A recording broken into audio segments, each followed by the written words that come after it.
নমস্কার, গ্লোব টিভির সকল দর্শক বন্ধুদেরকে অনেক অনেক স্বাগত জানিয়ে শুরু করছি আজকের জ্যোতিষশাস্ত্রের কল্পতরুর লাইভ ফোন ইন অনুষ্ঠান। আজকের দিনটা সত্যিই কিন্তু কল্পতরু। একদিকে কিন্তু ভাতৃদ্বিতীয়া এবং একদিকে কিন্তু যে মানুষটিকে আপনারা দেখার জন্য অধীর আগ্রহে টেলিভিশন পর্দার সামনে উপস্থিত থাকেন তিনি হচ্ছেন কৃষ্ণমূর্তি সনাতন, জ্যোতিষ বিশেষজ্ঞ, হস্তরেখাবিদ, বাস্তুবিদ এবং যিনি ইতিমধ্যেই জাতীয় পুরস্কারপ্রাপ্ত জ্যোতিষী তিনি হচ্ছেন সুব্রত চক্রবর্তী। আমরা ইতিমধ্যেই যে কটা এপিসোড দাদার সঙ্গে পার করে এসেছি প্রত্যেকটা এপিসোডে আপনারা জানেন কিন্তু দাদা আপনাদের জন্য একটি অনুরোধের প্রোগ্রাম নিয়েই আসরটি সাজিয়ে থাকেন। আজকেও কিন্তু তার অন্যথা হয়নি।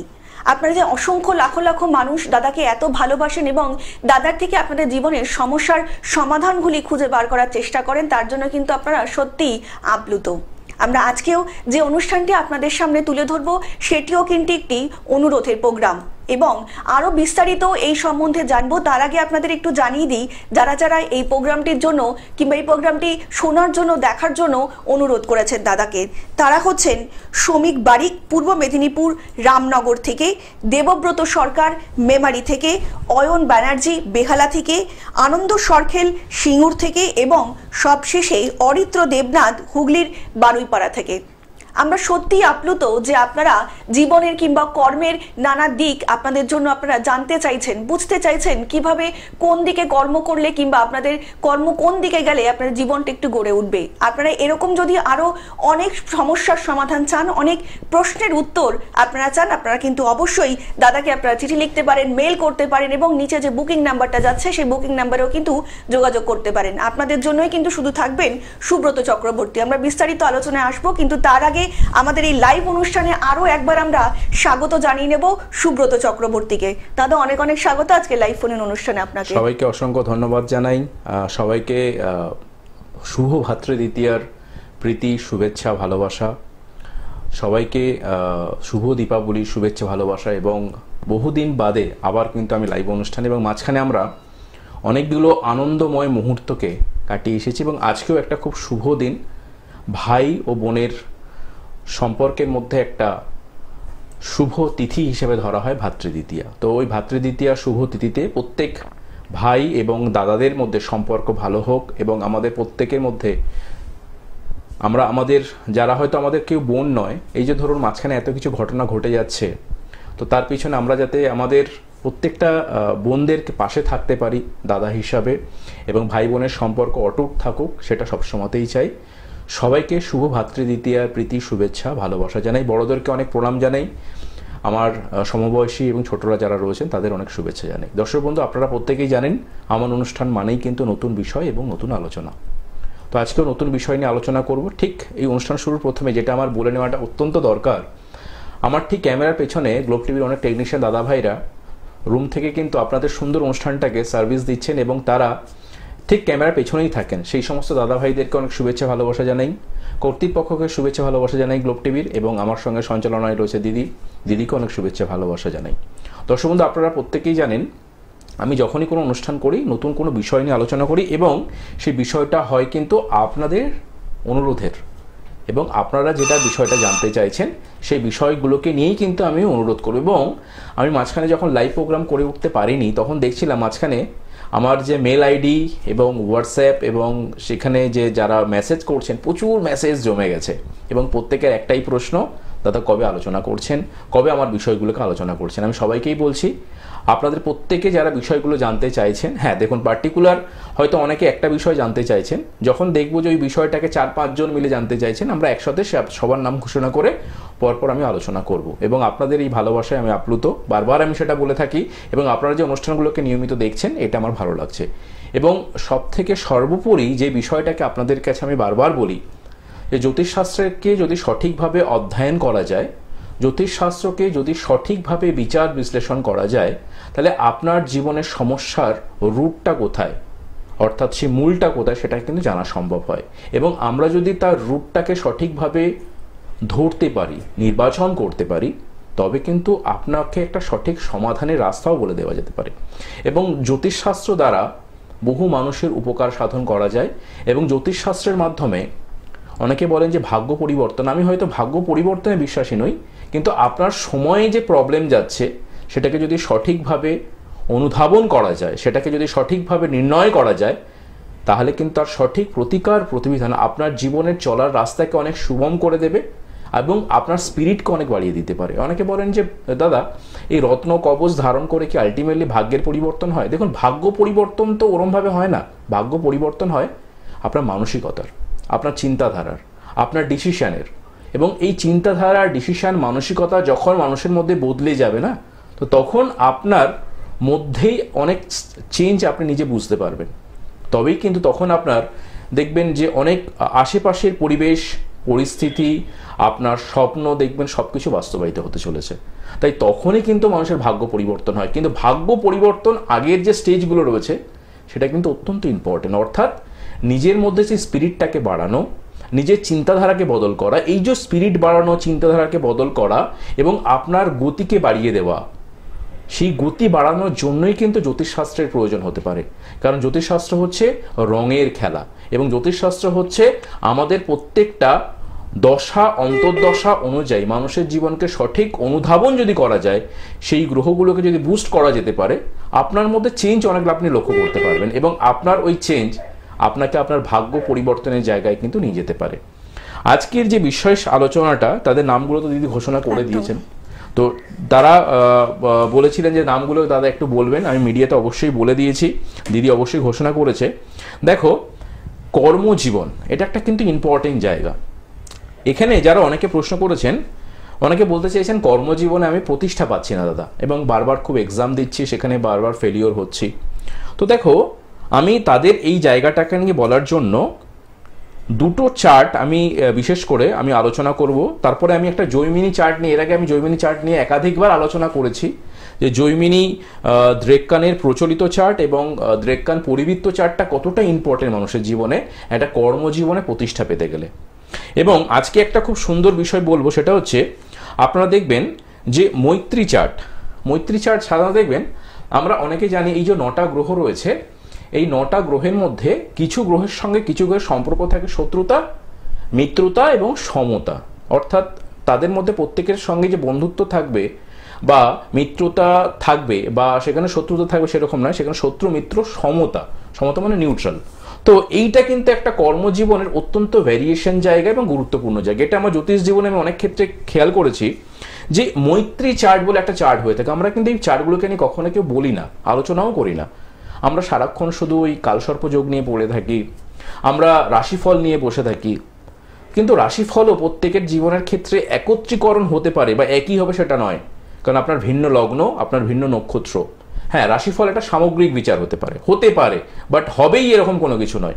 এই যে হবেই তখন যখন আপনার ক্ষেত্রে ব্যক্তিগতভাবে আপনি যখন বর্ষফল বিচার করাবেন, এটা খুব মাথায় রাখবেন।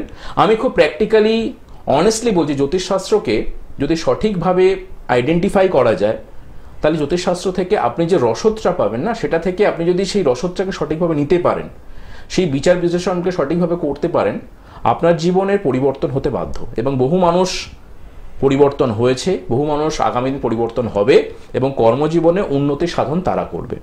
দেখুন, মৈত্রী চার্টের ক্ষেত্রে আমরা জানি যে চিরকালীন কিছু গ্রহের সঙ্গে সম্পর্ক থাকে মিত্রতা, চিরকালীন কিছু গ্রহের সঙ্গে সম্পর্ক থাকে শত্রুতা এবং চিরকালীন কিছু গ্রহের সঙ্গে কিছু সম্পর্ক থাকে সমতা। কিন্তু তাৎক্ষণিক বিচারটা খুব ইম্পর্টেন্ট। মানে ধরুন আজকে রুলিং প্ল্যানেট অনুযায়ী গ্রহের অবস্থান যেখানে রয়েছে, সেখান থেকে আপনার যে ন্যাটাল চার্ট বা D1 চার্টের অবস্থানের সঙ্গে মেলবন্ধন করানো, এটাকে বলা হচ্ছে তাৎক্ষণিক বিচার। এবং সেখানে গ্রহের অবস্থান অনুযায়ী এই শত্রু মিত্র সমতার কিছু পরিবর্তন লক্ষ্য করা যায়। যেমন ধরুন, আমরা প্রত্যেকেই জানি যে রবির শত্রু শুক্র, শুক্রের শত্রু হচ্ছে রবি, এবং এটা যখন একত্রীকরণ হয়ে যায় তখন আমরা অনেকে দারিদ্র্যযোগ বলে থাকি। কিন্তু যদি কখনো মনে হয় আপনার জন্মছকে যেখানে রবি অবস্থান করছে তার ওপর দিয়ে রুলিং প্ল্যানেটের শুক্র, আমি একটা উদাহরণ দিচ্ছি আপনাকে, এটা অন্যান্য গ্রহের সঙ্গে হতে পারে, জাস্ট একটা ছোট্ট উদাহরণ, রুলিং প্ল্যানেটের শুক্র রবির ওপর দিয়ে পাস করছে, তাৎক্ষণিক এটা হয়ে যাচ্ছে অর্থাৎ রুলিং প্ল্যানেটে। আবার শুক্রের পরিবর্তন ঘটবে, রবিরও পরিবর্তন ঘটবে, কারণ রবি একটা রাশিতে 1 মাস অবস্থান করে। তাহলে সেক্ষেত্রে এই যে তাৎক্ষণিক বিচার অনুযায়ী আপনার যদি দেখতে পাওয়া যায় যে D10 চার্ট অর্থাৎ দশম ভাব চার্টের ক্ষেত্রে কিছুভাবে তার অধিপতি গ্রহের সঙ্গে যেখানে অবস্থান করছে আপনার বর্তমান রুলিং প্ল্যানেটে কোন গ্রহ দশমপতির ওপর দিয়ে পাস করছে সেটাকে কিন্তু আইডেন্টিফাই করুন ভালো করে। যদি আইডেন্টিফাই করা যায় তাহলে সেখানে তাৎক্ষণিক ক্ষেত্রে আগে সম্পর্কটা দেখুন তাদের মধ্যে শত্রু মিত্র সম কি সম্পর্কটা রয়েছে। যদি সম্পর্ক ভালো থাকে, এখানে ভালো করে বুঝবেন, যদি সম্পর্ক মিত্র সম্পর্ক হয়ে থাকে এবং অবস্থানটা দেখতে হবে সেই গ্রহ যখন পাস করছে, ধরুন রবি পাস করছে একটা রাশির উপর দিয়ে 1 মাস থাকছে, চন্দ্র পাস করছে 2.5 দিন থাকছে, ঠিক আছে, শনি পাস করছে 2.5 বছর থাকছে, তাহলে সেক্ষেত্রে আপনার দশম ভাবের ওপর দিয়ে সেই অবস্থানটা, ওই সময়টা কিন্তু আপনার জন্য একটা গোল্ডেন পিরিয়ড, ওই সময়টা আপনার জন্য একটা গোল্ডেন পিরিয়ড। তাহলে সেই সময়টাকে যদি আমরা ভালো করে বিচার বিশ্লেষণ করি এবং তার সঠিক প্রতিকার, যদি দেখা যায় যে শত্রুর কোনো নক্ষত্র প্রাস করছে বা গ্রহ প্রাস করছে, তাহলে সেই জায়গা থেকে সেই সময়কালীন যে পাসিং যে তার থাকছে দশম ভাবের ওপর দিয়ে, সেটা কতদিন থাকছে। এবার এটাকে আপনি অবশ্যই বুঝতে পারলেন, কিন্তু দেখা যাচ্ছে অনেক সময় সমতা থাকছে, সেই গ্রহের সঙ্গে গ্রহের সম্পর্ক সমতা হচ্ছে। তাহলে যখন সমতা হচ্ছে সেক্ষেত্রে একটা উপায় হচ্ছে আমাদের পঞ্চাঙ্গ বলে একটা চার্ট হয়ে থাকে, পঞ্চাঙ্গ চার্ট বা অনেকে এটাকে মৈত্রী চার্ট হিসাবে বলে থাকেন, মানে যে যেমনভাবে জ্যোতিষের ভাষায় বলেন, কেউ মৈত্রী চার্ট বলেন, কেউ পঞ্চাঙ্গ চার্ট বলেন। এই পঞ্চাঙ্গ চার্টটায় যদি দেখতে পাওয়া যায় আপনার ক্ষেত্রে লগ্নপতি পঞ্চমপতি সেই সময় দ্বিতীয় ভাবের ওপর দিয়ে রুলিং করছে, রুলিং প্ল্যানেটে মানে ট্রানজিট করছে, লগ্ন ভাব দ্বিতীয় ভাবের উপর দিয়ে ট্রানজিট করছে দশমপতি, তাহলে কিন্তু এই পঞ্চাঙ্গ চার্ট আপনার জন্য কিন্তু খুব ভালো। এবং এই পঞ্চাঙ্গ চার্টে যদি দেখতে পাওয়া যায় আপনার একাদশপতি খুব শুভ, তাহলে কিন্তু আপনার ওই পিরিয়ডটা কিন্তু একটা গোল্ডেন পিরিয়ড হতে পারে।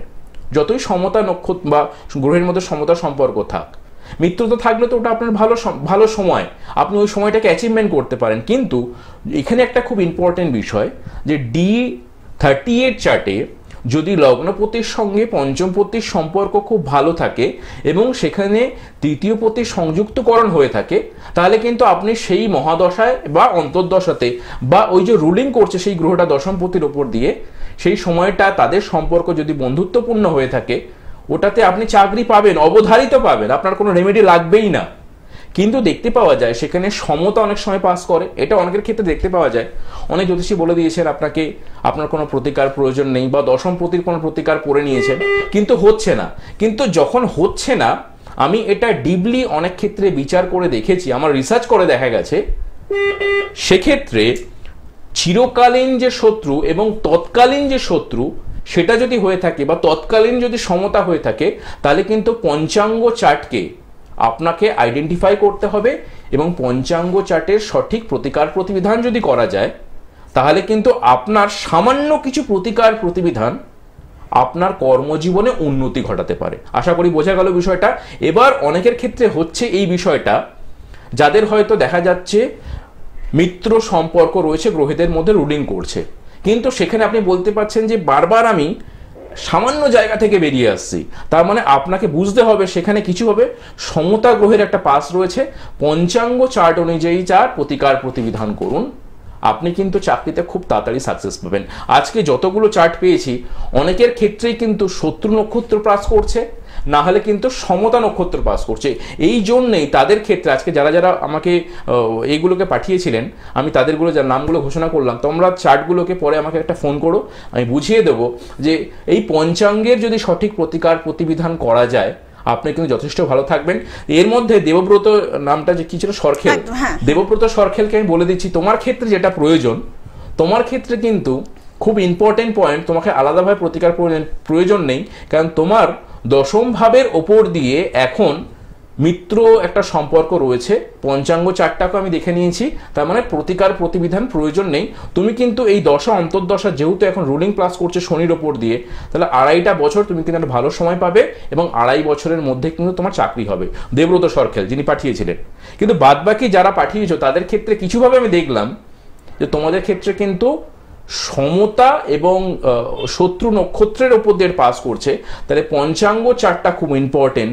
যদি এটা বলার উদ্দেশ্যটা হচ্ছে, আজকে যারা লাইভ অনুষ্ঠানটা দেখছেন অনেকের ক্ষেত্রে এই বিষয়টা হচ্ছে, বা আপনার আশেপাশে অনেকেই যারা রয়েছেন চাকরি করার চেষ্টা করছেন, ভালো জায়গা থেকে অ্যাচিভমেন্ট আসছে, কিন্তু শেষ মুহূর্তে গিয়ে আটকে যাচ্ছে। তাহলে সেটার জন্য আপনি হয়তো পোকরাজ পড়েছেন, দশমপতির গার্ড দিয়েছেন, আপনি হয়তো কেপি সিস্টেম অনুযায়ী প্রতিকার করেছেন, কিন্তু আপনাকে করতে হবে যেটা, যে মৈত্রী চার্টের চিরকালীন এবং তৎকালীন বিচারটা করে, পঞ্চাঙ্গ যে বিচার, সেই বিচারটাকে করে তার প্রতিকার প্রতিবিধান করুন। আপনার খুব শিগগিরই কিন্তু চাকরি বাকরি হয়ে যাবে। এবং এই বিচারটা আজকে যে আমি গ্লোব টিভিতে বললাম, আশা করি এই বিষয় নিয়ে কখনো আলোচনা কেউ করেনি। এটা একটা সূক্ষ্ম বিচার, এটা একটা জ্যোতিষের খুব সুন্দর একটা পার্ট।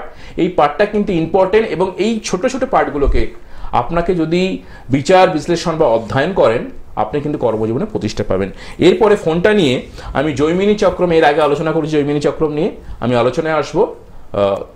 আগে ফোনটা আমি নিয়ে নিই। হ্যাঁ, নমস্কার, কে বলছেন? হ্যালো, আপনাদের দুজনকে নমস্কার। নমস্কার। আমি পলি শাখা বলছি, বেহালা থেকে। আমি আমার ছেলের সম্বন্ধে জানতে চাইছি। হ্যাঁ ম্যাডাম, ছেলের নামটা একটু বলবেন। সৌমাল্য সাহা। সৌমাল্য, আচ্ছা। সৌমাল্যর জন্ম তারিখ 22/1/1998। 22/1/1998। 22, হ্যাঁ, 1/1998। হ্যাঁ, জন্ম সময় বলবেন।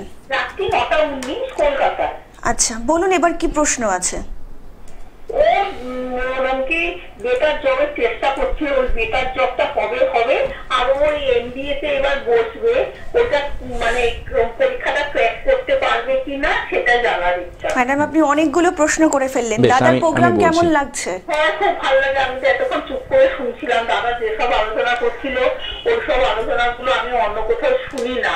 আমি সেভাবে চুপ করে দাদার এগুলো শুনছিলাম। আমি অনেক বেশ, ধন্যবাদ, আপনাকে এইভাবেই অসংখ্য পাশে ধন্যবাদ। থাকবেন। আচ্ছা, প্রথমে আপনাকে শুভ ভাতৃদ্বিতীয়ার শুভেচ্ছা ভালোবাসা জানাই দিদি ভাই। আচ্ছা আচ্ছা, আপনার ছেলের যে ডেট অফ বার্থটা দিয়েছেন 22শে জানুয়ারি 1998, তাই তো? রাত্রি 9:19 ছিল, বৃহস্পতিবার ছিল। হ্যাঁ। আর জন্মস্থানটা কি কলকাতায়, তাই তো? হ্যাঁ। আচ্ছা, ওই সেই অনুযায়ী আপনি যে ডেটাটা দিয়েছেন, ছেলের লগ্ন হচ্ছে কন্যা আর রাশি হচ্ছে তুলা রাশি, এটা জানা ছিল? হ্যাঁ, এটা জানা ছিল। এটা জানা ছিল। দেখুন, ওর যেটা বলছেন যে চাকরি জীবনে সেটা উন্নতি হবে কিনা, তাই তো? দেখুন, মানে ও এমবিএ তে বসবে এবার পরীক্ষায় নভেম্বরে। আচ্ছা। ও ক্র্যাক করতে পারবে কিনা, ওর ভালো কলেজে থেকে এমবিএ পড়াটার খুব ইচ্ছা, তার জন্য ও প্রিপারেশন নিচ্ছে। আচ্ছা বেশ, দেখুন আমি জন্মচার্টটাকে নিয়ে যেটা বলার, জন্মচার্টে ওর শুক্রটা কিন্তু রেট্রোগ্রেড রয়েছে, এবং যদি আপনি ওর জন্মচার্টটাকে একটু খেয়াল করেন, যে জন্মচার্টগতভাবে লগ্ন থেকে দ্বাদশে কিন্তু রাহু রয়েছে এবং দ্বিতীয় চন্দ্র অবস্থান করছে, যদি জন্মচার্টটা জেনে থাকেন, এবং 4th হাউসে বুধ এবং শুক্র অবস্থান করছে ঠিক ধনু রাশিতে। এই যে শুক্রটা রেট্রোগ্রেড, ধনু রাশিতে শুক্র চলে গেলেন, ওটা বৃহস্পতির ঘর, সেখানে বুধও রয়েছেন। এখানে কি করলো, একটা রাজযোগ তৈরি হলো বুধ শুক্রের, বুঝেছেন?